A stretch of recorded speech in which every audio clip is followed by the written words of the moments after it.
다들 바쁘실 텐데 이렇게 귀한 시간을 내주셔서 저희의 얘기를 들어주시려는 점 정말 감사합니다. 사람과 벌이 공존하는 도시를 만드는 회사예요. 저희가 지난 8년간 했던 활동들, 그리고 앞으로 우리가 해 나가려고 하는 활동들 깊이 있게 말씀을 드리도록 하겠습니다. 저 이거 창업하기 이전에 돈만 파는 건 아니고요. 이건 중학교 2학년 때 무언가를 해볼까 하다가 친구 삼촌이 군고구마 기계를 갖고 있더라고요. 우연히 딱 보고 재밌겠다 해가지고 친구 한 5명인가 6명인가 모여가지고 중학교 2학년 때 겨울방학에 군고구마를 팔았어요. 그때 대박 났어요. 그때 당시 제가 지금 나이가 39이거든요. 그때 당시 한 20 몇 년 전 200만 원을 팔았어요. 일주일 만에. 그래서 그거 가지고 100만 원은 장학금으로 기부를 했거든요. 근데 그때 그 기분이 너무 좋은 거예요. 그때 느꼈던 그 기분이, 와, 이게 나도 이렇게 무언가에 기여할 수 있구나라는 생각이 들어서 나중에 내가 커서 무언가를 하게 되면 이런 일을 조금 했으면 좋겠다라는 생각이 계속 이제 들었었고, 그러면서 이제 자연스럽게 그때 그 경험이 살려서 계속적으로 뭔가를 하려고 했었죠. 2000년대 초 중반에 이 극세사 걸레가 한참 붐이었던 적이 있거든요. 그래서 그때 당시에 B급들 공장에 가서 B급을 왕창 사다가 그때 이제 G마켓 이런 데다가 이제 판매하기 시작했죠. 팔아서 막 해보니까 팔리기 시작하는 거예요. 근데 그거 팔리는데 그때 제가 방위산업체를 하고 있었는데 그 방위산업체 6시 퇴근하고 와가지고 저거 포장하느라고 막 3시까지 포장하고, 그때 또 돈 버는 재미에 이제 좀 빠졌죠. 그때 당시에 제가 지금보다 돈을 더 잘 벌었어요. 1년 6개월 동안 그렇게 해서 돈을 벌었죠. 근데 하다 보니까 어떤 느낌이 드냐면, 내가 계속 이렇게 해가지고 장사할 수는 없잖아 라는 생각도 들고, 그러면서 이제 그 가지고 있는 돈으로 제가 학자금 빌렸던 거라든지 이런 것들을 다 갚고, 그리고 난 다음에 저는 이제 학교로 다시 이제 돌아왔습니다. 학교로 돌아왔는데 대학교 때 제가 조금 방위산업체하고 하다 보니까 제 친구들이 다 없는 거예요. 다 졸업할 나이고 저랑 놀아주지도 않고, 그래서 안 되겠다. 무언가 나의 적을 들 수 있는 곳이 좀 필요하겠다 해가지고 그때 당시에 들었던 동아리가 지금은 이제 이넥터스라고 하는 동아리, 그때 당시에는 이제 사이프 활동을 이제 처음 시작을 하게 됐죠. 그러면서 이제 사회적인 경제, 사회공헌 이런 쪽에 이제 계속 관심을 가게 됐고, 저는 프랑스어를 배웠거든요. 프랑스어 배웠는데 전혀 맞지 않는, 어떻게 보면 맞지 않는 과였는데, 그 이넥터스라고 하는 동아리, 사이프라고 하는 동아리를 하면서 자연스럽게 사회복지, 사회공헌 이런 쪽에 관심이 있어서 그때 이제 아쉽게도 제 성적이 안 되더라고요. 성적이 안 돼서 원래 복수 전공을 하려고 했는데 복수 전공은 제 성적 때문에 안 되고 부전공으로 이제 사회복지를 공부하게 됐죠. 그래서 지금 사회복지 하시는 분들 몇 분 계신데, 그래서 이제 그때 사회복지 공부하면서 이런 세계도 있구나 라고 하면서 그때 당시에 세이치즈라고 하는 프로젝트를 했었거든요. 그래서 결혼 이민자분들 한 10명이 계셨는데, 임실에 결혼 이민자분들이 굉장히 많이 있었는데 다들 어렵게 사시는 거예요. 거기 유명한 게 치즈잖아요. 근데 그때 2008년도에는 막 이게 온라인으로 판매하는 게 잘 안 되다 보니까 제가 나름 그래도 10분 그때 당시에 미천한 경험을 살려서 온라인에서 판매했던 그 경험을 그분들한테 이제 가르쳐 드렸던 거죠.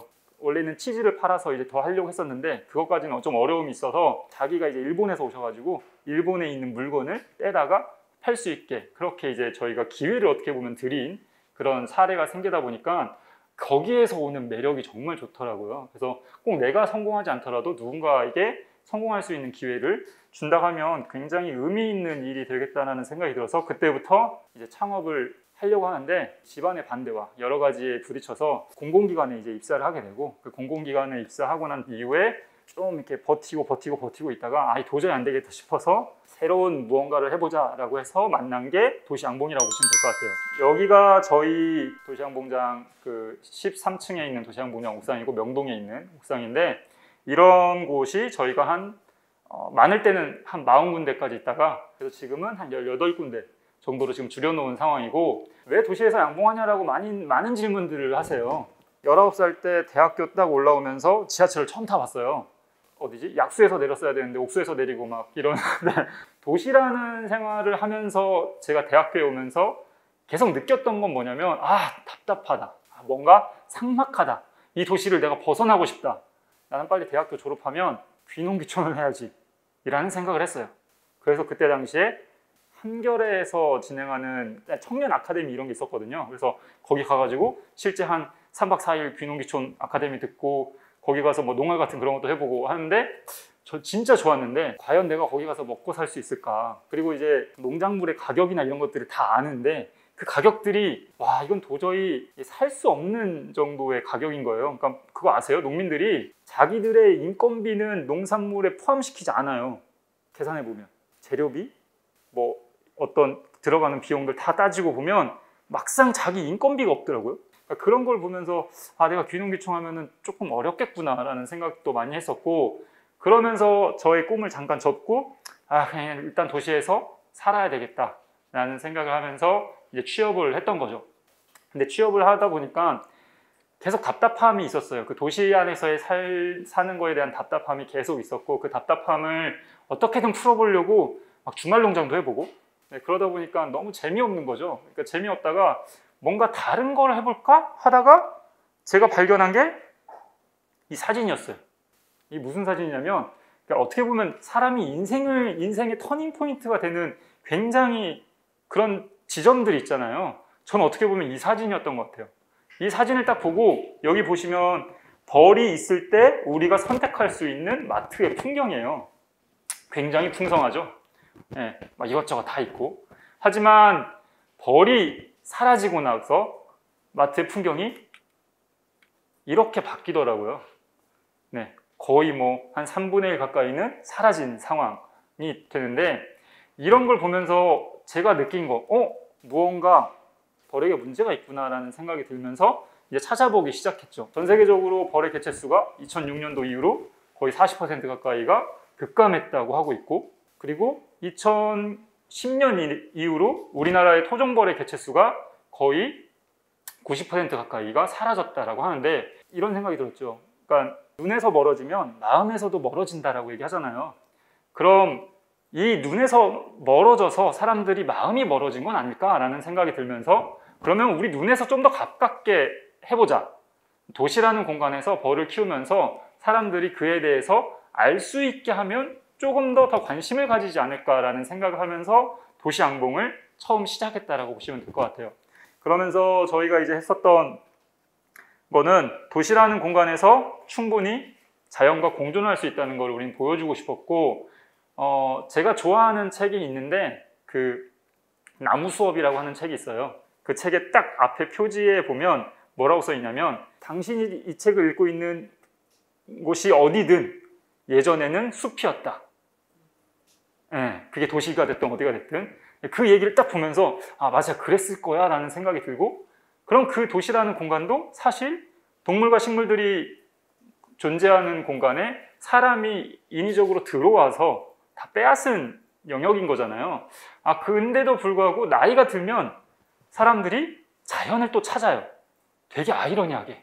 그리고 또 보면 여기 이 동네 숲세권 아파트가 아주 강세잖아요. 그러면서 숲을 계속 찾는 그런 이중적인 모습들을 보면서 아 이게 사람이 숲이나 자연이랑은 떼놓을 수가 없는 공간이구나, 이런 생각이 들더라고요.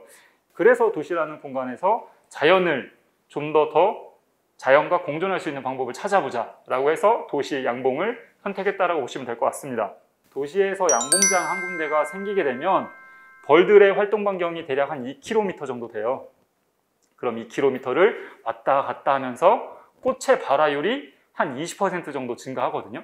그럼 꽃의 발화율이 20% 정도 증가하면 거기를 이 서식지 삼아서 곤충들이 더 유입되는 효과들이 있어요.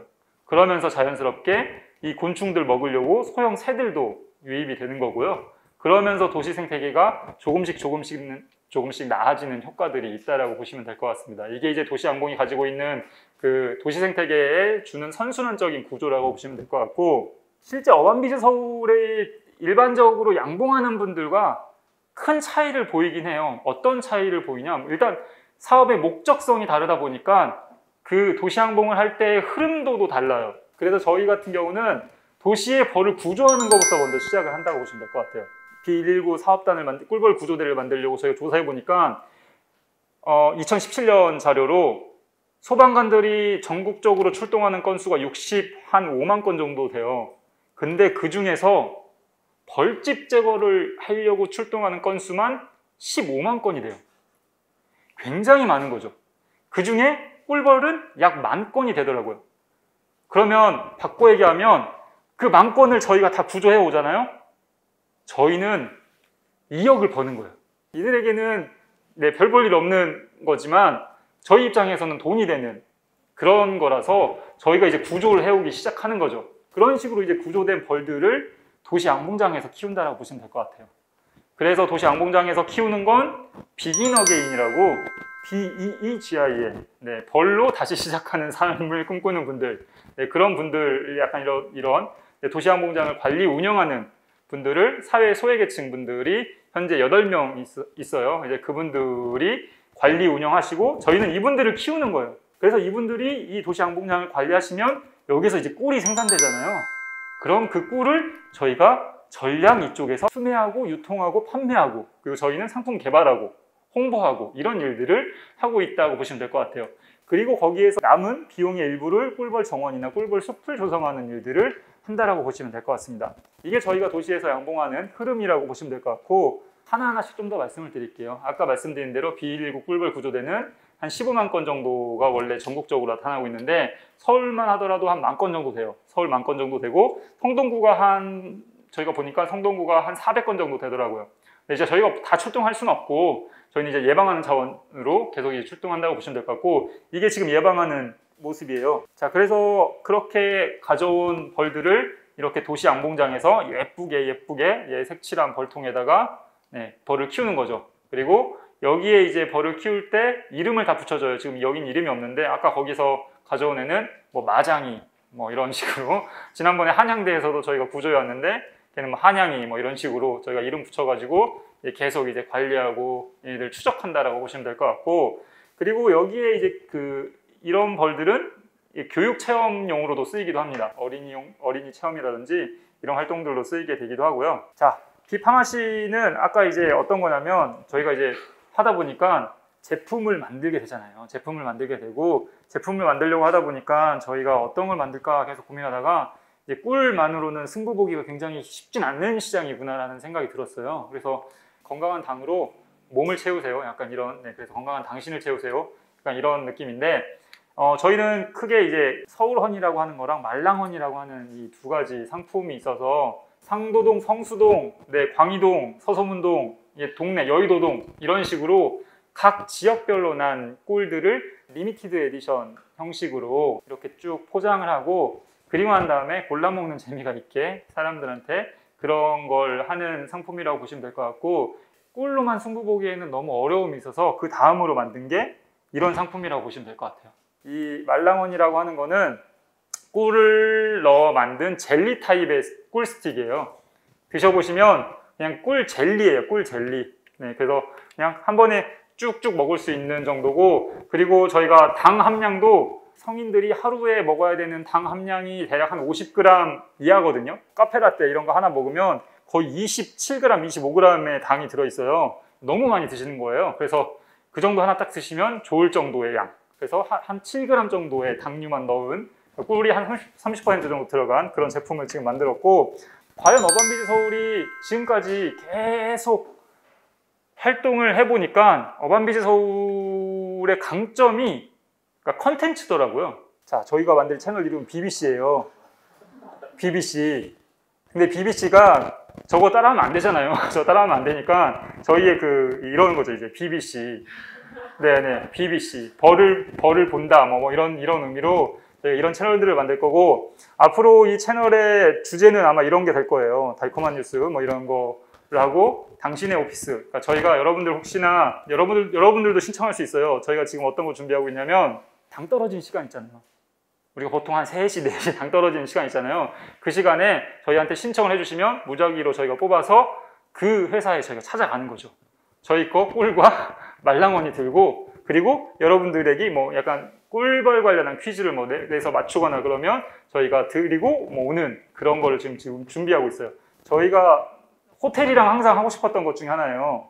벌 보다 보면 제가 어떤 장점이 있냐면 진짜 화가 나는 일이 있거나 정말 답답하고 일이 안 풀리는 날에 그냥 생각 없이 벌을 딱 보러 가잖아요.